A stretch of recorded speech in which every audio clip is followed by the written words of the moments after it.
During the McCarthy era, the American writer Peter Appleton found himself accused by the government of communist affiliation. He sought solace in one of the local taverns, setting off in his automobile on a rainy night. His vehicle collided with a barrier on a bridge, plunging into the water with Peter trapped inside.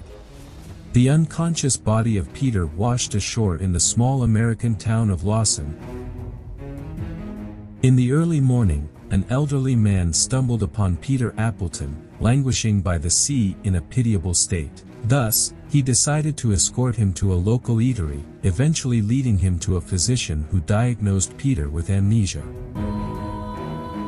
From his companion, Peter learned that this town had lost many of its sons in the recent war, World War II, a conflict from which he had apparently been absent for 9 years. The old man, Harry, who had lost his own son, persisted in believing that Peter was his long-lost son Luke, who had gone off to war nearly a decade ago.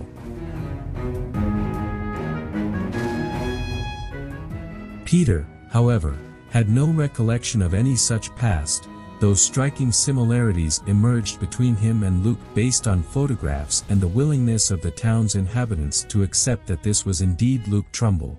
Particularly, Luke's sweetheart, the doctor's daughter, endeavored to jog his memory with old anecdotes and shared reminiscences, an approach the doctor believed would restore his recollection. Yet, all attempts proved futile. For we know what the townsfolk do not, that this is Peter Appleton, the screenwriter, who fatefully arrived in this town due to a car accident, and not Luke Trumbull, who most likely perished in the war. Peter becomes fully immersed in his newfound life and aids his presumed father in the renovation and reopening of the town's cinema, which had been the sole source of solace for the townsfolk, where they could revel in Hollywood films. Following the cinema's reopening, during one of the screening nights, Luke, or rather Peter, becomes engrossed in watching the featured film. To his astonishment, he finds himself completing the dialogues before the actors utter them, despite never having seen the film before.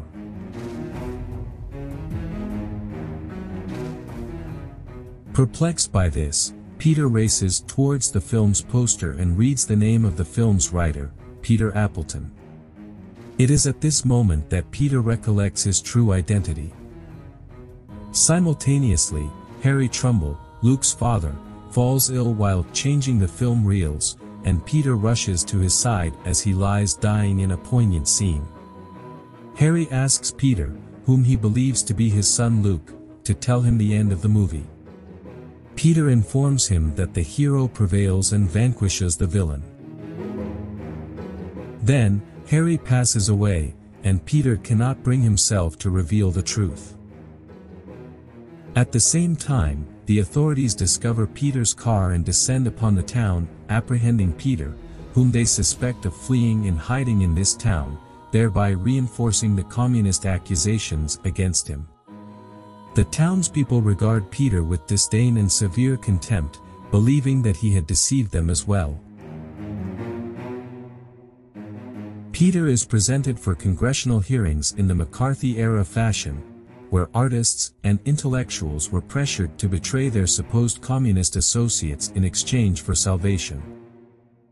His lawyer advises Peter to admit to the communist charge and implicate some of his colleagues, whom Peter, in fact, does not even know are communists.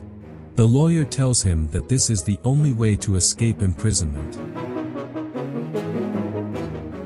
Influenced by Luke's sweetheart, Peter reads a copy of the American Constitution and secretly resolves not to confess to these charges.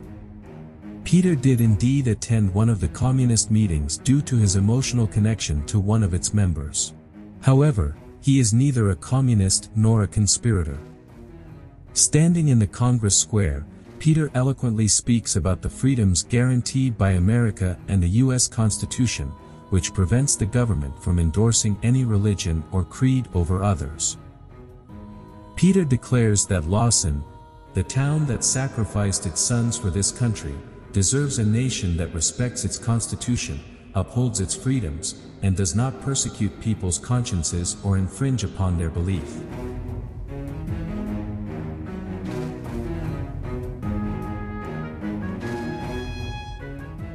Thanks to this impassioned speech, Peter avoids the fate of imprisonment. He returns to Lawson, where he is welcomed with open arms by its inhabitants, akin to conquering heroes.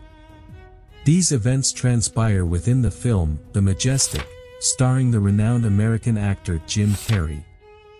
In the midst of the film's narrative, which tells the story of an era that America has now disowned, one aspect stands out conspicuously. This element appears discordant in the film, akin to a discordant note. It is the film that Peter watched when he regained his memory. We see within our film a single scene, the Arab, Khaled, attempting to assault the Western lady, only for the Western hero to kill him with his sword. While Khaled receives the fatal blow, he screams at his killer, saying, "Damn you, infidel." One must wonder why the creators of this film specifically chose this scene to be featured at Harry Trumbull's cinema that night. Any scene would have sufficed to jog Peter Appleton's memory. Any scene that would serve the purpose wouldn't lack in the film's plot to feature a scene with such imagery and content, for it is the one that Peter Appleton would witness. But this particular scene was deliberately chosen.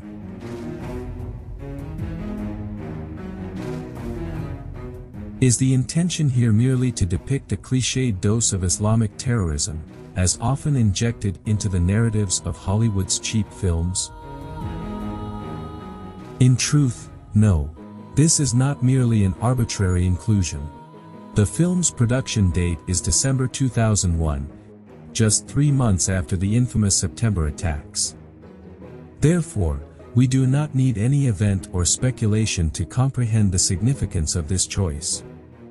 The film simply introduces a very strong exception to its message of protecting rights and freedoms, the right to dissent in opinion and belief. Those terrorists who rape women and curse us Western infidels are by no means the focus of our film's message. If McCarthyism is employed as a means to combat these potential Islamist terrorists, then our film certainly does not intend to object to it.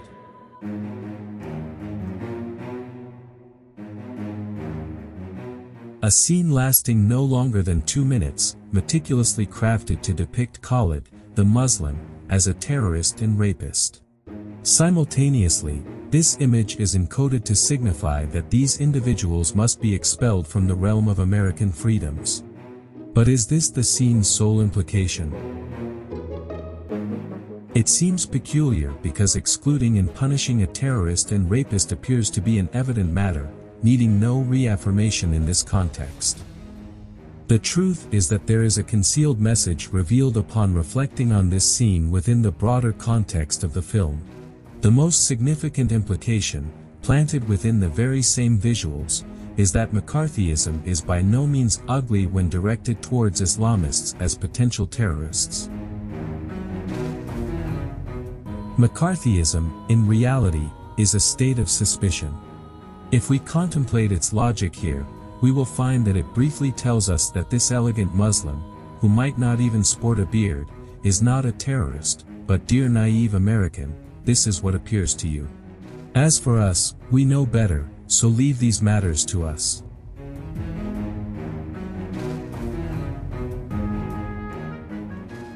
Cinema, as a cultural phenomenon, plays a significant role in shaping social meaning. Cinema and other cultural phenomena are used as a means of conveying social and political messages. They are not merely a form of entertainment devoid of messages, nor are they even a neutral medium for messages to be observed from a distance.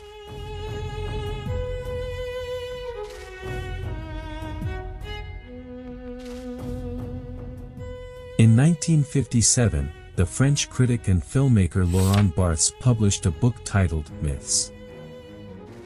The book consists of a collection of short essays that address various phenomena, from wrestling matches to potato chips, and even the actress Greta Garbo.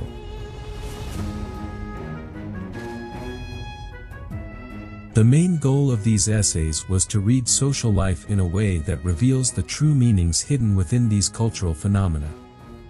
In the final article titled Myth Today, Barthes asserts that the meanings conveyed by these phenomena are not cultural meanings produced in contrast to true meanings, rather, they are mythical meanings.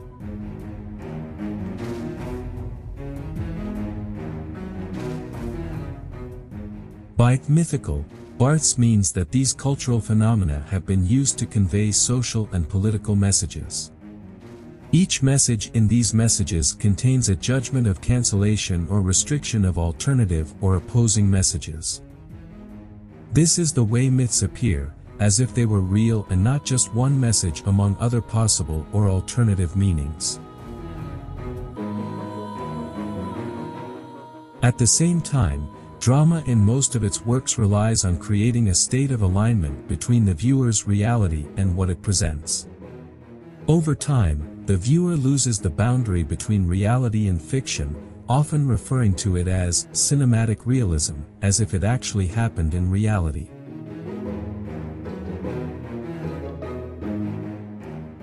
Baudrillard goes even further, where he sees it as futile to question whether we are watching reality or a simulation. The two have exploded, leaving us only with an image or a scene. Cinema and television can give their viewers a strong sense of realism, sometimes even creating what Baudrillard calls hyperreality.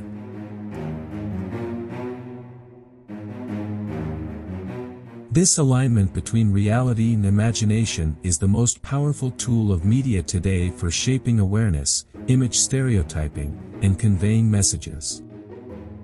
Viewers are like Plato's cave dwellers, believing that what they see on the cave walls is the absolute truth without any doubt. The level of alignment created by cinema may reach a point where viewers construct views, conclusions, and stances based on the reality that cinema has created for them, without any real and impactful awareness of the original fictional nature of the cinematic work. Even an awareness that the cinematic image is a condensed representation of a much richer and more complex reality may be lacking. Cinema, with its immense capabilities for creating reality, functions as a myth carrier, taking on the role of a sacred book for popular consciousness. As Schiller puts it, myths are used for a specific purpose, controlling the people. When they are introduced subtly into the public consciousness, which is already happening through cultural and media devices, their influence becomes even more effective because individuals remain unaware that they have been misled.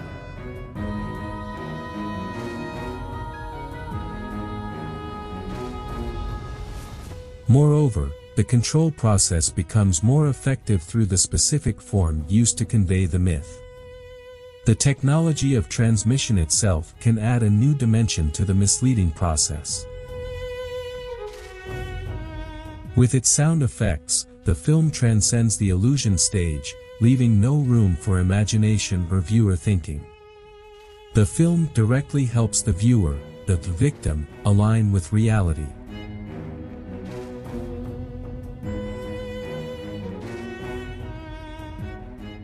In our days, consumers do not need their imagination or spontaneity in this culture. They do not need to return to psychological mechanisms. The products themselves, starting with the film, have adapted to the point where they affect such mechanisms with paralysis. Their organization has been strengthened in a way that requires quick thinking, observational talents, and efficiency in comprehension. However, these films discourage any mental activity by viewers who want to avoid missing any events unfolding before their eyes. It is noteworthy and essential to pay attention to the fact that the impact of this ideology, imposed upon cinema, often surpasses the influence of research studies and other forms of highbrow cultural cognition. In this regard, Jack Shaheen asserts, perhaps the scale tips in favor of films like Mickey Mouse cartoons and Spielberg's works, over the research studies conducted at institutions like Harvard and Stanford.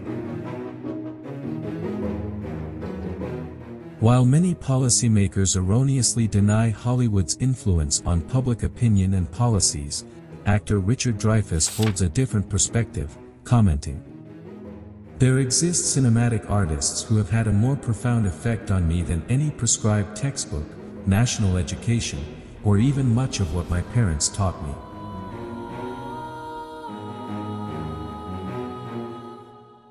This is a monumental reality. Films endure indefinitely, just as books do. However, films possess wider dissemination and wield greater influence. For instance, within 6 months of their debut on American screens, films are distributed to approximately 150 countries worldwide. Subsequently, within months, they are available for purchase or rent both inside and outside the United States through electronic markets, video stores, and Walmart outlets. Following that, films appear on cable television stations, followed by presentations on commercial television networks. They are then showcased on in-flight screens, in hospitals, schools, universities, prisons, and even dental clinics. Television systems confer greater permanence upon stereotypical images than any other means of communication. Whether we consider cinema and television as instruments of soft power or not, we must acknowledge the presence of ideological content and implicit messages embedded within this dense and intricate system that screens provide. Cinema serves as an ideological conduit, representing a vast and influential medium. The extent to which we contribute to this phenomenon lies solely in the political and economic power structures intertwined with this ideology, in which cinema functions as a carrier. In 1924, immediately following World War I, when cinema was still in its infancy, Russian revolutionary leader Vladimir Lenin recognized the paramount importance of employing film as a propaganda tool. He asserted, "Cinema must and will become the foremost cultural weapon of the working class. To us, it is the most significant among all the arts." Simultaneously, in the United States, Adolf Zucker, the president of Paramount Pictures, echoed Lenin's beliefs, stating, "As a means of political propaganda and a channel for conveying ideas and opinions, we find that films are unparalleled by any other form of communication." Indeed, the capacity of films to carry and transmit ideological content, and the utilization of films by political authorities to serve their interests, together formed a cinematic system that played a significant role in shaping the image of Arabs and Muslims.